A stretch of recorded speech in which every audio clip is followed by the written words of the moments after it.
আসসালামু আলাইকুম। আশা করি সবাই ভালো আছেন, সবাই সুস্থ আছেন। ফ্রান্সের সর্বোচ্চ কয়েকটি খবর নিয়ে আপনাদের সামনে হাজির হয়েছি। ভিডিওটা অবশ্যই শেয়ার করে দেবেন, ফুল ভিডিওটা দেখতে ভুলবেন না। প্রথমত দুঃখজনক এক ঘটনা ঘটেছে। চ্যানেল ব্যবহার করে ফ্রান্সে আসার জন্য উদ্যোগ নিয়েছিল অনেক ব্যক্তি, তাদের মধ্যে থেকে ৫ জন মারা গিয়েছে। এরকম রিক্সি পথে অনেকেই আসতে চায় ফ্রান্সে বা ইউরোপের অন্যান্য দেশে। অবশ্যই আপনারা সতর্ক হবেন এই বিষয়টা নিয়ে। সলিদারিটি আজি ফ্রান্স চতুর্থবারের মতো আয়োজন করতে যাচ্ছে বাণিজ্য মেলা ঈদ বাজার।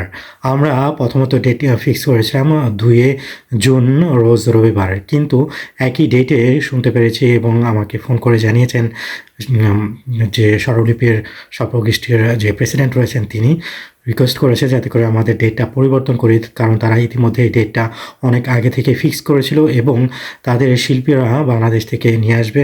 এর কারণে তাদের যাতে করে ২ তারিখে দেওয়া হয় এবং আমরা যাতে আগে বা পরে করি। তো সেক্ষেত্রে আমরা সিদ্ধান্ত নিয়েছি ২৬শে মে ২০২৪ আমরা বাণিজ্য মেলা ঈদ বাজার করতে যাচ্ছি রিপাবলিক চত্বরেতে।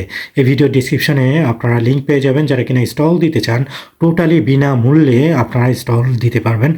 আর দেরি না করে আপনারা রেজিস্ট্রি করবেন এবং অবশ্যই আপনারা অংশগ্রহণ করবেন।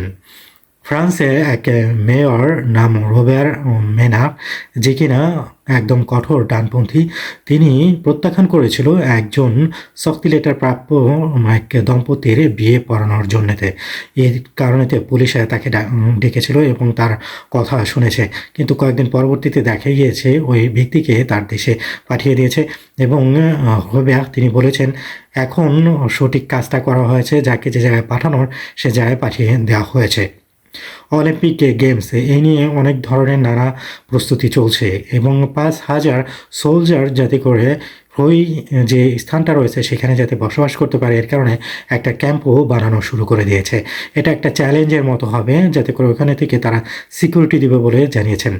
অলিম্পিক গেমসের যারা কিনা কমিটি রয়েছে এবং তারা অনেকে চিন্তিত, ব্রিটিশের কমিটিরা অনেক চিন্তিত এই সেরিমনিটা কীভাবে হবে এবং ঠিকমতো হতে পারবে কিনা সেটা নিয়ে।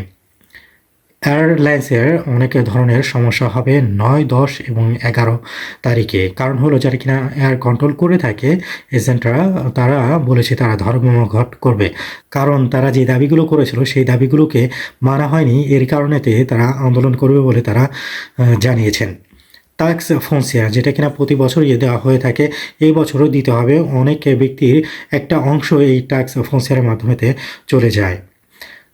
অপারেশন প্লাস নেট যেটা কিনা ফ্রান্সের একটা মুহিম চালু করেছে, একটা মিশন, যাতে করে টোটালি একদম 0% এখানে কোনো ধরনের কোনো গাঁজা বা দ্রব্য বা ড্রাগস যাতে না থাকে, এর কারণেতে ইলিগালভাবে যাতে বিক্রি করা না হয়। ১৫০ কিলো ড্রাগস ধরতে পেরেছে এবং ইতিমধ্যে ১১ জনকেও আটক করতে পেরেছে পুলিশে। ঘটনা ঘটেছে আভ এবং হোয়া শহরেতে। আসসালামু আলাইকুম।